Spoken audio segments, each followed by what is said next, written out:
Mort de France Gall, pourquoi Julien Clerc était absent aux obsèques. Il y a des mots qu'on ne voudrait jamais prononcer.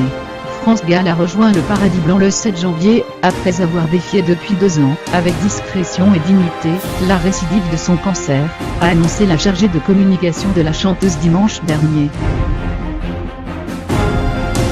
Hospitalisée le mois dernier pour des problèmes respiratoires, l'artiste s'est éteinte à l'âge de 70 ans, laissant derrière elle un fils, un compagnon, des fans et de nombreux amis dans la peine.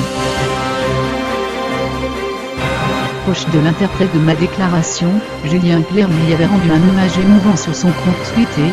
Trans, nous avions 20 ans, des bonheurs, des chagrins. Une part de ma vie s'en va avec toi, avait-il écrit. Ce tendre message fait en faire référence à la romance cachée qu'ont vécu les deux artistes dans les années 70, une histoire qu'il a à nouveau évoquée hier soir sur scène devant son public.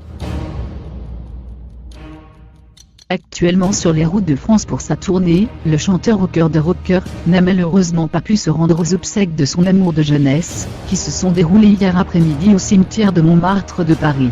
Loin des yeux mais jamais loin du cœur, il a donc salué la mémoire de celle qu'il a aimée à sa manière, en chanson. En concert dans l'Essonne, à Longjumeau, Julien Clerc a interprété hier soir sur scène Souffrir par toi n'est pas souffrir, un titre qu'il avait composé pour France Gall quelques mois après leur séparation. C'est une chanson que j'avais écrite, parce qu'elle voulait partir loin de moi. J'avais écrit ça pour qu'elle reste. Et ça n'a pas marché du tout, a-t-il confié à son public. Une chanson qui laisse aujourd'hui un souvenir éternel. Point.